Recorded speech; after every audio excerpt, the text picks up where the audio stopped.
Hello guys. So medyo tawag dito. Magulo yung video kasi nagmamadali ako.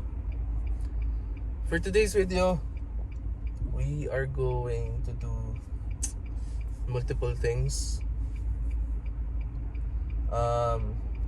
May appointment si Wabi, yung aso namin, ng 9 o'clock. At 8:44 na. It will take me like 20 to 25 minutes para makarating sa bahay.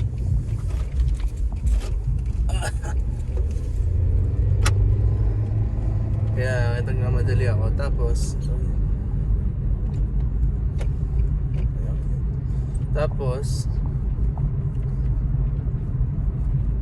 mababa pa yung gas ko, pero abot naman sa bahay to. Tapos magpapagupit ako mamaya. Yeah, basta today guys, ang daming gagawin. So, hindi man OA na dami, pero samahan nyo ako. First stop natin sa bahay, pick up natin si Wobble. Tapos mga another 10 minutes, 5 to 10 minutes papunta sa sa grooming niya. May grooming siya kasi, kaya pick upin. Okay guys, we'll see you in a bit. Medyo magulo yung video.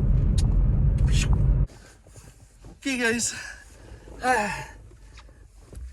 late kami ng 20 minutes sa grooming ni Wobble, pero inaccept pa din niya. And sabi lang niya, I can still take him in, but matatagalan daw. Usually 3 to 4 hours, pero baka ngayon mga 5 hours siya. Kasi late kami dumating. Buti nga wala masyadong booking. Kaya okay din. Yan guys, dito siya. PetSmart Grooming, East Hills location. Yan. So sobrang tagal na siya hindi napapag-groom like professionally. Siguro nasa 2 to 3 years na. So sabi ni mommy, ipag-groom namin kasi gusto niya ulit yung buhok ni Wabi na medyo maiksi. So pinabook namin. Ngayon, syempre, first time niya ulit after a long time.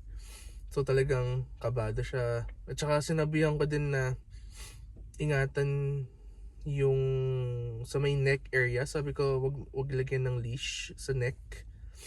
At saka mag-ingat sa may pelvic kasi meron siyang spinal cord trauma kasi na-injury siya dati. Meron kami dalawang aso, tumalon sila sabay, tapos siguro nabangga siya, tapos dumagan yung weight ng malaking aso. So naano yung likod niya, parang ang tawag doon, herniated disc tawag nila. Pero sabi naman ng doctor, magre-recover siya on his own. So far naka-recover na siya kasi it's been 6 months na yata. No, I think so. More than 6 months yata or 6 months na. Pero kahit na makapag-recover siya, bawal pa rin siya suotan ng leash sa neck. Sa neck? Sa leeg. Pinagsama yung neck tsaka leg. Kasi pwede na bumalik yung herniated disc niya na injury. Kasi connected to siya sa spinal cord. So mula likod ng leeg pababa sa may pelvic area. Buti nga naalala ko kasi umalis na ako. Tapos bumalik ako, sabi ko, tinanong ko muna kung alam niya kung anong gupit kasi tagal na. Nandun naman daw sa record nila. Tapos sabi ko rin sa kanya, mag-ingat siya sa may pelvic area kasi same sa may injury niya kasi spinal cord niya pababa. Tapos nakakatawa, siguro sobrang kabado niya. Buti na lang bago kami pumunta dito, naka number 1 siya. Siguro yung sobrang kaba niya, nagulat ako, nag number 2 siya sa loob. Nagpagkuha nung babae, nakita na lang yan na may pupo na number 2. So, ako din nagulat, ha? first time nangyari yun, siguro nga. Kasi sobrang kabado niya. Pero, tingnan natin Kasi sabi mga more than 3 to 4 hours, so 9:30 na. So kung 9:30 na, matatapos siguro siya mga 2:30 to 3. So we'll see. Sana mas maaga ng konti kasi meron akong binook na haircut ng 2 p.m. Sinadya ako na 2 p.m. kasi nga from 9 to 12 or 1 akala ko yung gupit niya, pero na late kami, so baka matapos siya mga 2 to 3. So baka ang gawin ko na lang after haircut, kung alanganin after haircut ko siya pick upin. Yun nga lang, after ko kasi magpagupit, bala ko diretso na ako sa bahay nila mami. Pero kung alanganin, pagkupit ako, pick upin ko siya, balik ko siya sa bahay, din tsaka ako punta sa kanila. Yun guys, na drop off ko na siya, so balik muna tayo sa bahay kasi kailangan ko mag-upload ng aking video sa aking gaming channel. So let's go. What's up guys, dito na ako sa bahay after ko hatid si Wabi. Rico, umupo muna ako sa deck. Makakala nyo, mainit ngayon. Malamig yan. Hindi ko alam weather eh. I think nasa negative, hindi ko alam, negative 5 bata ngayon. Naka-jacket ako. Tapos makita nyo, puro snow ngayon. Pakita ko sa inyo. Ayan guys, puro snow. Ito yung isa naming aso, si Jetty, or si Jet. Tawag naman Jetty, Jetty boy. Kumakain ng snow, wow. Sarap, oh sarap, yes. Gusto mo yan? Diba sinabi ko sa inyo mayroong spinal cord trauma si Wobble. Yun, ang nangyari, tumalon sila dito. Ito yung deck ko. Paglabas ng back door, tumalon sila. Pagtalon nila, nagland sila dito. Pang, dun na. Hindi na nakalakad si Wobble. Karoon siya ng herniated disc, pero yun, okay na siya. Yan, so ngayon dito tayo sa backyard kahit malamig kasi kailangan natin magpulot ng number 2 nilang dalawa. Yan, so ayan si Jet. Okay, yan, gusto lang niya maglaro lagi. Ito, ang aso kong matahol, pero hinangagat yun eh. Gusto lang niya lagi maglaro. Yun guys, pupulot muna ako, hindi ko papakita sa camera. At syempre, hindi maganda. So, I'll be back guys. Hello guys, so dito na ako sa kwarto at kailangan kong mag upload sa aking gaming channel.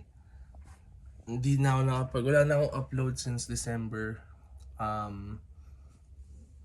last week of December hanggang ngayon, so 2 months na, almost 2 months. Mayroon akong upload hanggang December, pero after nun wala na kasi wala na, sobrang busy. Tapos lagi ako nandun sa bahay nila mami and wala ako dito sa bahay namin madalas. Doon ako nagsistay kasi. Yun guys, so ngayon kailangan ko upload, mag-record ng videos. Ngayon ko lang ulit na-open yung PC ko after 4 months. After 4 months. Yun guys, upload muna tayo. And then mamaya tignan natin kung tatawag yung grooming ni Wobble before ako magpagupit, or kung alanganin na pick upin ko na lang siya after ko magpagupit kasi okay lang naman siya magstay dun. So, yun guys, kita-kits tayo mamaya. What's up guys, so tumawag na sa akin yung PetSmart. Pwede na pick upin si Wobble, saktong-sakto. Around 1 o'clock na, 1:05. Pick upin ko siya. Siguro it's going to take 15-20 minutes. Tapos drop off ko na siya dito. Okay guys, sorry. Walang medyo na ano yung update ko dun sa kay Wabi. Si Wabi na pick up ko na, nalagay ko na rin, na baba ko na rin siya sa bahay. Hindi ko na picturean or napakita sa inyo yung itsura niya.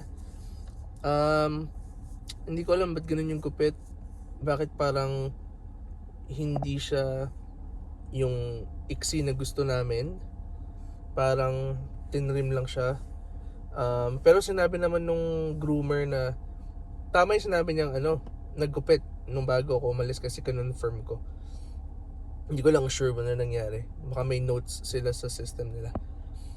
Yun, na-drop off ko na siya. Tapos, hindi ako nakapag-update kasi 2 o'clock yung haircut appointment ko. Na-late ako, 2:10 na. Buti na lang, hindi busy si Kuya Bong.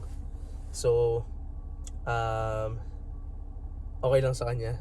Kahit na naghintay yung kasunod ko. Pero yun guys, okay na. Bagong gupit na tayo. Nagmamahal na ang gupit niya yun. Pero yun talaga gagawin natin. Dito pala yung barbershop ni Kuya Bong. Ito guys yung barbershop niya, Bong's Barbershop. Dito sa may 17th Avenue. Dati siyang nagugupit sa may Magic Styles sa Pacific Place Mall sa TNT. May na siyang sarili niya. Kung hindi nyo alam yung mga kliyente niya. Ayan guys. So ngayon guys, pupunta na tayo babalik tayo kaila Mommy. Mayroong kailangan gawin for work. Every Monday, Tuesday, Wednesday yung mga busy days ko for work. Work from home lang naman. So, kailangan tapusin yon. Tapos, kailangan din siya tulungan kasi siya nag-aalaga kay baby. Kaya mula kanina pa. So, kailangan natin magtakbo-takbo. Okay. See you guys maya-maya.